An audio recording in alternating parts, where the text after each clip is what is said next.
There's more to education than free SHS, and government has been paying equal attention to all the other sectors. Kindergarten, primary school, and junior high school must work together to give a solid foundation and strengthen the free SHS policy. The implementation of various programs, such as the capitation grant, feeding grants to special schools, BEC registration for pupils in public junior high schools, among others, have significantly increased access to education at the basic level. The focus of the comprehensive reforms within the sector has been to improve learning outcomes and ensure every child that goes through our education system is equipped with literacy and numeracy skills by the time they exit primary 6. The Ministry of Education partnered with key development allies to launch an innovative financing program called the Ghana Educational Outcome Project, GEOP.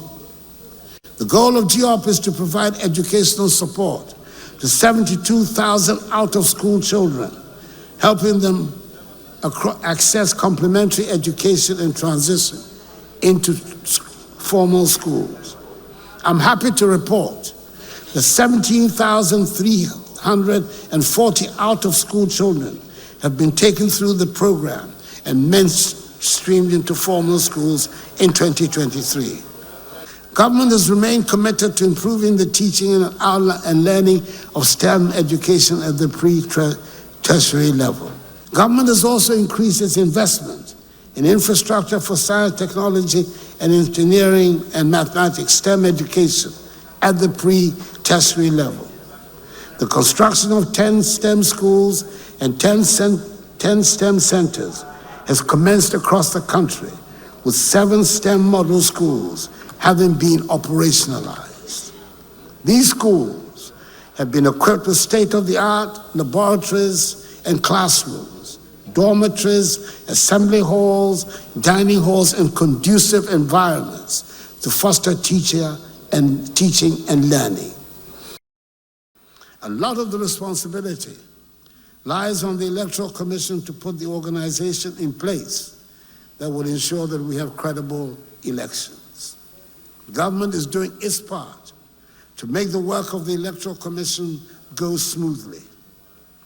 A lot of responsibility lies on the political parties as well, and I hope that the parties recognize that their credibility is also on the line, especially with some people wanting to undermine the multi-party democratic system of government.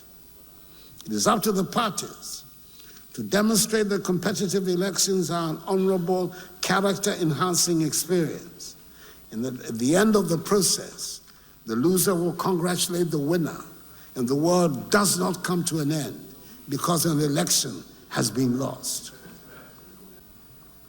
In discharging their responsibility, I urge the Electoral Commission to work with the political parties to iron out whatever problems there might be. And I'm happy that the Electoral Commission, after engaging the parties, has shelved plans to change the 7th December date. Politics, after all, has been described as the art of the possible.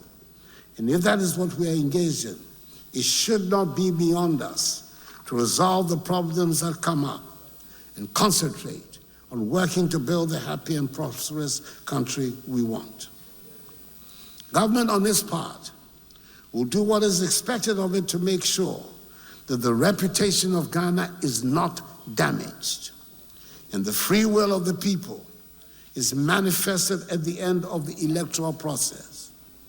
And I want to reassure the people of Ghana that I'll do everything in my power to help ensure the conduct of transparent, free, and fair elections on 7th December. The Attorney General has continued in a very effective manner. The tradition under this administration of contesting every single litigation against the state, and has avoided the numerous judgment debts that used to be given against the state. The Office of the Attorney General, as a result, has saved the country over 10 trillion Ghana cedis. It will not be inflicted upon Ghana and Ghanaians under an MPP government. And I'm glad to be able to say, so far, so good. We have managed to keep the lights on these last 7 years, even in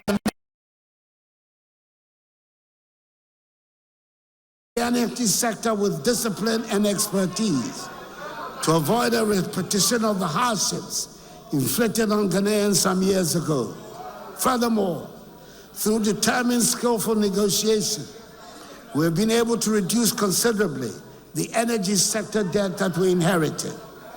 Indeed, the government negotiating team carried out a successful reconciliation exercise with the IPPs and ECG, which established that the IPP arrears position was not the $1.6 billion that had been previously reported in the media, but was actually $1.2 billion.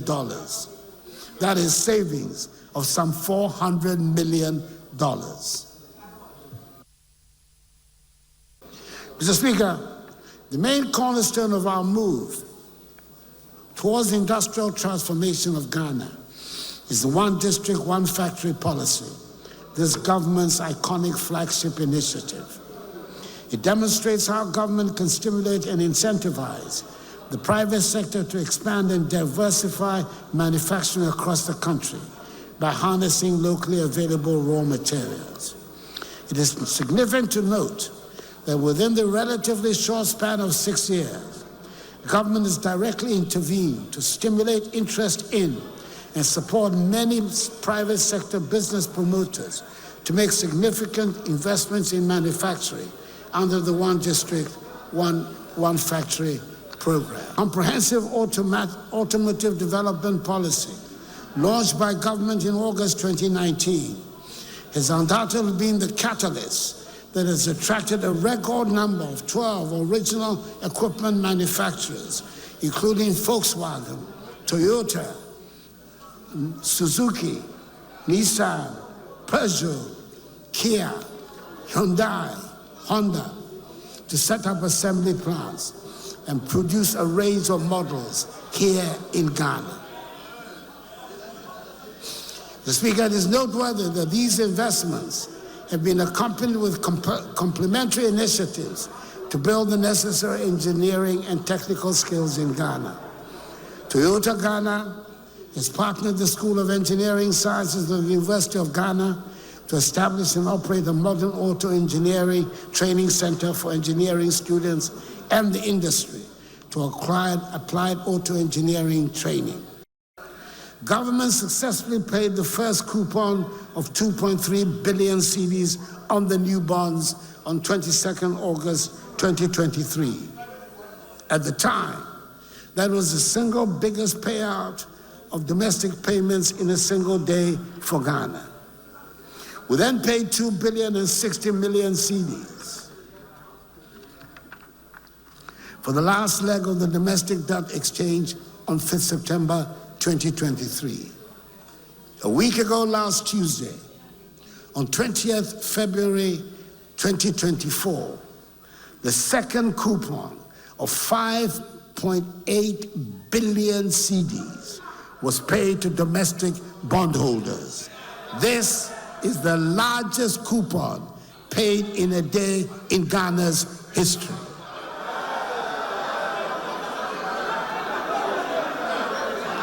On the external debt side, we achieved a significant milestone by reaching an agreement with our public creditors. On coming into office 7 years ago, My government took the decision, as we promised, to modernize and formalize the economy through digitalization. In this regard, we have embarked on one of the most far-reaching digitalization exercises in Africa.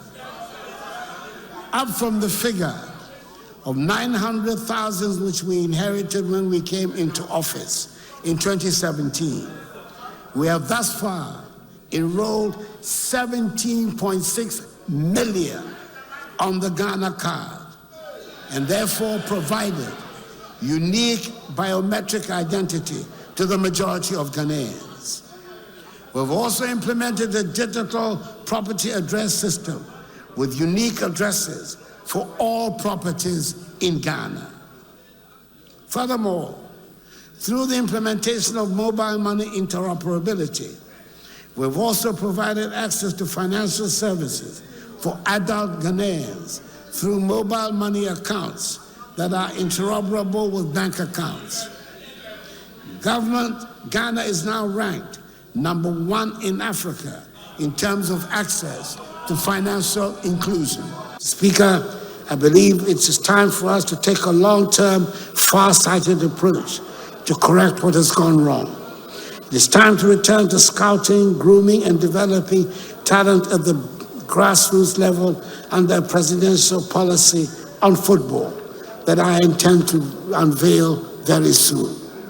The School Sports Department of the Ministry of Education will work hand in hand with the Ministry of Youth and Sports in collaboration and synergy with the Ghana Football Association to build district, regional, and national juvenile teams for both girls and boys. The more than 150 AstroTurf pitches constructed throughout the country under this administration provide the foundational facilities to make a start as we strive to provide more of them. We should see a steady progression of talent up the ladder from the junior juvenile teams to the senior sides based on merit and nothing else.